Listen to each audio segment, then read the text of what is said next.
मधुर मधुर नाम सीताराम सीताराम, मधुर मधुर नाम सीताराम सीताराम, सीताराम सीताराम राजा राम राजा राम, सीताराम सीताराम राजा राम राजा राम, मधुर मधुर नाम सीताराम सीताराम, मधुर मधुर नाम सीताराम सीताराम, राम जी की वंदना सीता जी की वंदना, राम जी की वंदना सीता जी की वंदना, लक्ष्मण जी की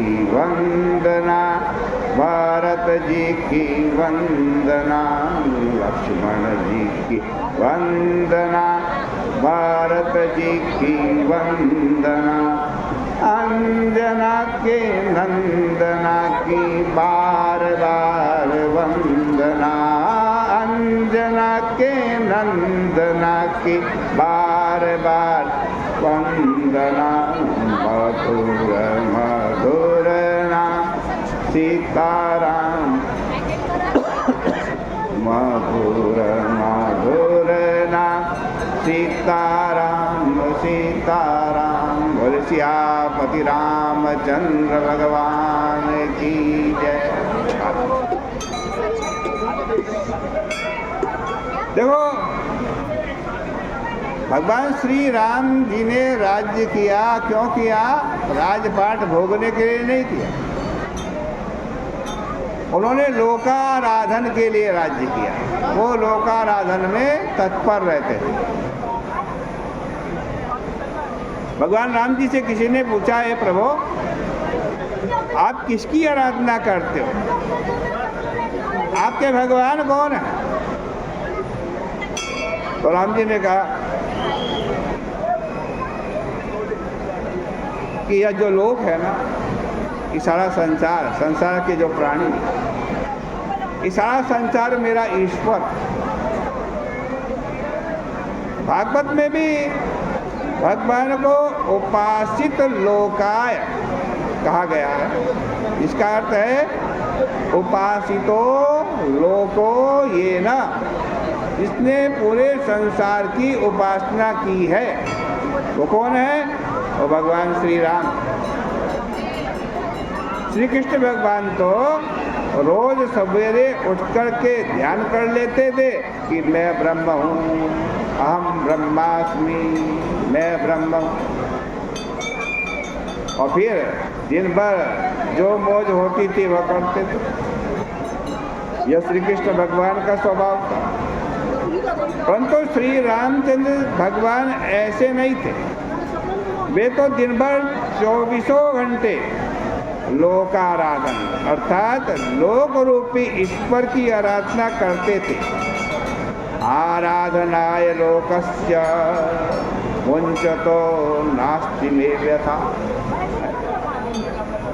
इसलिए भगवान श्री राम जी ने विचार किया कि जब मेरे इष्ट लोकदेव ऐसा कहते हैं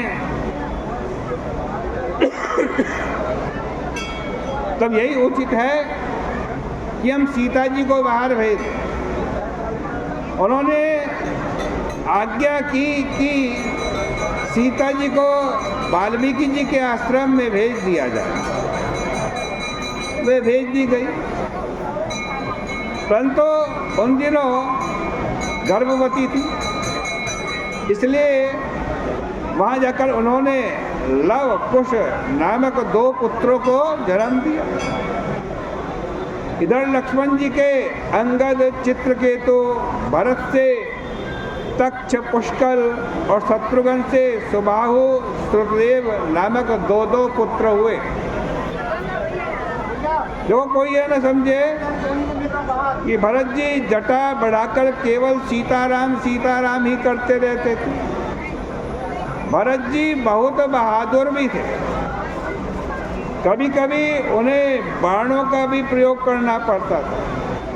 वे गंधर्वों को जीत करके उनका धन ले आए। शत्रुघ्न ने भी मधु तथा मधु के पुत्र रावण को जीत लिया था और मथुरापुरी बसाई थी। श्री सुखदेव जी महाराज कहते हैं कि श्री जानकी जी वाल्मीकि जी के पास अपने दो पुत्रों को छोड़ करके भगवान श्री राम जी की आराधना करती हुई आज पाताल में प्रविष्ट हो गई। कहीं कहीं ऐसा वर्णन आता है कि जिस समय श्री रामचंद्र जी यज्ञ कर रहे थे उस समय जानकी जी यज्ञ भूमि में आई और उन्होंने भरी सभा में कहा, यदि मैंने अपने मन में श्री रामचंद्र जी के सिवाय किसी दूसरे पुरुष का चिंतन न किया हो तो पृथ्वी देवी मुझे अपना विवर प्रदान करे। विवरम दातु मर्रति। उनके यह कहते ही धरती फट गई और वे पाताल में प्रविष्ट हो गए। इस प्रकार श्री राम एक पत्नी व्रत थे। उसी प्रकार जानकी जी ने मन से भी कभी पर पुरुष का चिंतन नहीं किया था। तो जब श्री जानकी जी पाताल लोक चली गई तब श्री रामचंद्र जी को बड़ा भारी शोक हुआ। उनके वियोग को वो सहन नहीं कर पा रहे थे। असल में स्त्री पुरुष का प्रसंग बड़ा त्रासदायक है। इसलिए यहाँ पर सुखदेव जी महाराज भी तुरंत एक टिप्पणी देते हुए कहते हैं कि परीक्षित, स्त्री पुरुष की आसक्ति हमेशा दुखदायी नहीं होती।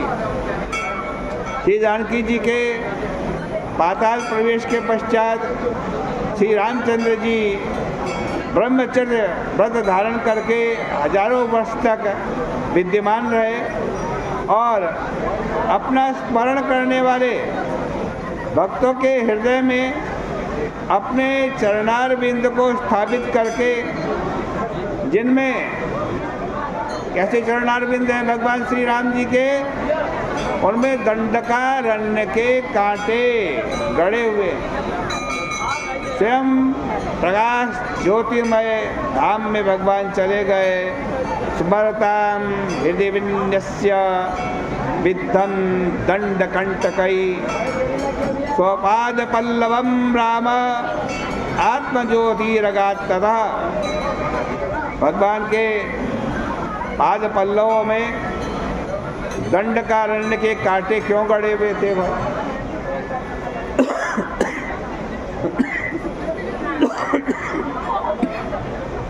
इसलिए गड़े हुए थे कि भगवान श्री राम मुनियों की रक्षा के लिए, धर्म की रक्षा के लिए नंगे पांव दंडकारण्य में घूमते रहे। उनके सुकुमार चरणार बिंद में कहीं कहीं आज कांटे गड़े, लेकिन उन्होंने उनकी परवाह न करके घूम घूम कर सबकी रक्षा की। ऐसे जो भक्त वत्सल हैं, कर्म रक्षक हैं, ऋषि मुनियों के प्रेमी हैं, उनके समान और कोई नहीं रहे। उनसे बढ़कर के और कोई नहीं हो सकता। आज कहते हैं उनके लिए यह कोई बहुत बड़ी कीर्ति की बात नहीं है कि उन्होंने समुद्र को बांध लिया और शत्रुओं को मारने में आज वानरों की सहायता ली। यह सब तो उनकी लीला ही थी। संपूर्ण त्रिलोक में उनके यश का गान होता है और उससे सारे पाप दूर हो जाते हैं। यह रघुपति राम की हम शरण ग्रहण करते हैं। और सुखदेव जी महाराज एक ऐसा श्लोक बोलते हैं जो बड़ा अद्भुत है, बड़ा विचित्र उसका अर्थ है। आप इसको सुन लो, ग्रहण कर लो तो कल्याण हो जाए। क्या है वो श्लोक? सायै स्पृष्टो विदिष्टो वा संविष्टो नुगतोऽपि वा कौशलास्ते ययुस्थानं यत्र गच्छन्ति योगिनः। बड़ा बढ़िया है श्लोक का अर्थ। देखो भगवान श्री राम को किसी ने भी कभी भी यदि छू लिया, यहाँ तक कि उनके शरीर पर कोई मक्खी मच्छर भी आकर के बैठ गया भगवान श्री राम जी के शरीर पर, किसी चिड़िया ने पेड़ पर बैठे बैठे भगवान श्री राम के दर्शन कर लिए, देख लिए, भगवान श्री राम की सैया पर कोई खटमल भी आ गया, कोई कीड़ा मकोड़ा उनके पीछे पीछे उड़ा, तो भाई ये भी वहाँ पहुँच गए जहाँ बड़े बड़े योगी जाते हैं।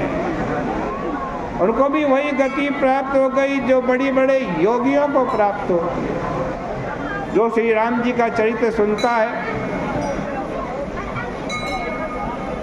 उसके जीवन में सद्गुण आते हैं और उसका परम कल्याण होता है। इतना ही कहकर के आज की चर्चा का विराम